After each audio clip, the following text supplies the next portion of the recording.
வணக்கம் நண்பர்களே, இந்த வீடியோவில் ராதாகிருஷ்ணன் தமானி ட்ரேடராக தன்னுடைய வாழ்வை ஆரம்பித்து இந்தியாவோட 7வது பணக்காரராக எப்படி ஆனாரு அப்படிங்கிறத பார்ப்போம்.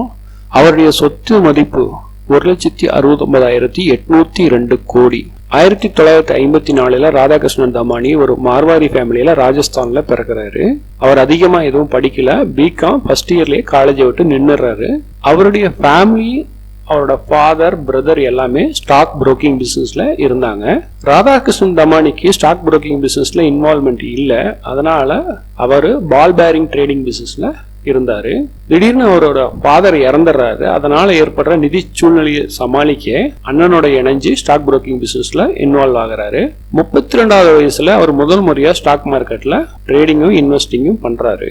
ஸ்டாக் மார்க்கெட்டை பத்தி அவருக்கு அதிகமா தெரியாததுனால அவரு யாராவது சொல்றத கேட்டும் அவருடைய இஷ்டத்துக்கும் ஸ்டாக்கை வாங்கி விற்கிறாரு. அதனால நிறைய லாஸ் அவருக்கு உருவாகுது. இப்படி லாஸ் அதிகமாகிறதே பார்த்துட்டு அவர் ஒரு முடிவுக்கு வர்றாரு. இனிமேல் இந்த மாதிரி ஒரு ட்ரேடிங் பண்ணாம எப்படி தன்னுடைய முதலீட்டை வளர்த்துக்கிறதுன்னு கத்துக்கணும் அப்படின்னு முயற்சி பண்றாரு.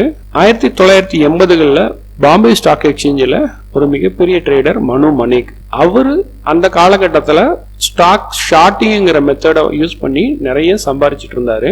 ஸ்டாக் ஷார்ட்டிங் அப்படின்னா தன்னிடம் ஒரு ஸ்டாக் இல்லாமையே வித்துட்டு அது விலை இறங்கினதுக்கு அப்புறம் வாங்கி லாபம் அடைகிற மெத்தடு. அது கொஞ்சம் ரிஸ்கான மெத்தடு தான், இருந்தாலும் அதுல மனு மணிக் ஒரு பெரிய கில்லாடியா இருந்தாரு.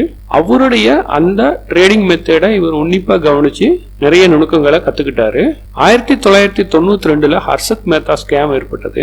அந்த ஸ்கேமின் போது மனு மணிக் மெத்தடை யூஸ் பண்ணி ராதாகிருஷ்ணன் தமானி நிறைய பணம் சம்பாதிச்சாரு, ஆயிரக்கணக்கான கோடி சம்பாதிச்சாரு. அப்ப ஹர்ஷத் மேத்தாவுக்கும் இவருக்கும் ஒரு போட்டா போட்டி நிலைமை இருந்ததா சொல்றாங்க. அவரு பிற்காலத்துல தன்னுடைய நண்பர்களிடம் ஒரு 7 நாள் ஹர்ஷத் மேத்தா ஸ்கேம் வெளியே வராம இருந்திருந்தா தன்னுடைய மொத்த முதலீட்டையும் இழந்து நடுத்தருவுக்கு வந்திருப்பேன் என்று சொல்லி இருக்கிறாரு. ஹர்ஷத் மேத்தா ஸ்கேம்ல ஏற்பட்ட வாலட்டிலிட்டி, அவருடைய போர்ட்போலியோ ரொம்ப லாஸ் நிலைமைக்கு போனதுனால அவர் இதுக்கு மேல இந்த மாதிரி ஒரு மெத்தடை பயன்படுத்தி தன்னுடைய முதலீட்டை இழக்க விரும்பல. அப்போ சந்திரகாந்த் சம்பத் அப்படிங்கிற ஒரு அணுகி வேல்யூ இன்வெஸ்டிங்ல கத்துக்கிறாரு. சந்திரகாந்த் சம்பத் வேல்யூ இன்வெஸ்டிங்ல ஒரு மிகப்பெரிய புள்ளி. அவருடைய வழிகாட்டுதலின் பேரில் Gillette, Colgate, Nestle, Hindustan Unilever, கதி போன்ற கம்பெனிகளை இன்வெஸ்ட் பண்ணி நிறைய லாபம் பார்க்கறாரு. ஒரு குறிப்பிட்ட காலத்துக்கு அப்புறம் தானே ஸ்டாக்ஸ் எல்லாம் செலக்ட் பண்ணி இன்வெஸ்ட் பண்றாரு. அந்த மாதிரி இன்வெஸ்ட் பண்ண ஸ்டாக்குகள் VST industries, Sundaram finance, India cement, blue டாட் போன்றவை. இதுல விஎஸ்டி இண்டஸ்ட்ரீஸ் இன்னும் வச்சிருக்கிறாரு. அது 85 ரூபாய்க்கு வாங்கினாரு. இன்னைய தேதிக்கு அதனுடைய விலை 3466. ஆர்கே தமானி லாங் டைம் இன்வெஸ்ட்மெண்ட்ல அதுக்கப்புறமா ஈடுபட ஆரம்பிச்சிருந்தாரு. 2002 சூப்பர் மார்க்கெட் செயினை ஆரம்பிச்சாரு. அவென்யூ சூப்பர் மார்க்கெட்னு பேரு. 2017 அவென்யூ சூப்பர் மார்க்கெட்டை டிமார்ட்ங்கிற பேர்ல அவரு ஸ்டாக் மார்க்கெட்ல லிஸ்டிங் பண்ணாரு.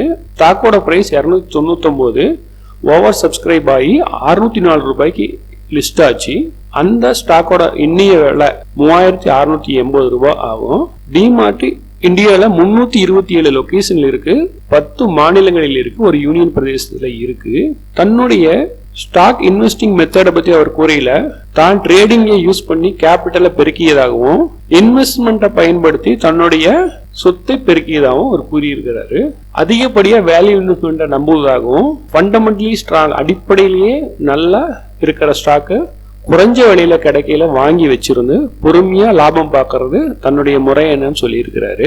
எல்லாரும் வாங்குறாங்க அப்படிங்கறதுக்காக அந்த ஸ்டாக்கை தான் வாங்குவதில்லை என்றும் தானே அதை ஆராய்ச்சி பண்ணி ஒரு முடிவு எடுப்பதனால தன்னால எந்த காலகட்டத்திலையும் பயம் இல்லாம ஸ்டாக்கை வச்சிருக்க முடியும்னு சொல்லி இருக்கிறாரு.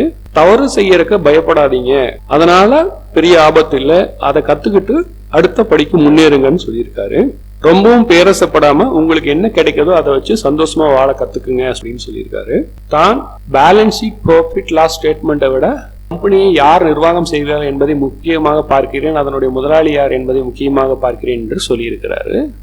நண்பர்களே, இதுதான் ராதாகிருஷ்ணன் தமானி வாங்கி வச்சிருக்கிற ஸ்டாக்கு. இதுலதான் அவர் இன்வெஸ்ட் பண்ணியிருக்கிறாரு. இந்த லிஸ்ட் பார்த்து நீங்க யாரும் தயவு செய்து இன்வெஸ்ட் பண்ணாதீங்க. ஏன்னா அவரு மிக குறைஞ்ச விலையில வாங்கி இருப்பாரு. இப்ப நீங்க வாங்குறதுனால உங்களுக்கு லாஸ் வர வாய்ப்பு இருக்கு. இது ஜஸ்ட் அவர் என்ன விதமான செக்டார்ல என்ன விதமான ஸ்டாக்ல இன்வெஸ்ட் பண்ணியிருக்கிறாருங்கிற தெரிஞ்சுக்கிறதுக்காக மட்டுமே இதை இங்க பதிவிட்டு இருக்கிறேன். தேங்க்யூ நண்பர்களே. அடுத்த வீடியோல மறுபடியும் சந்திக்கலாம்.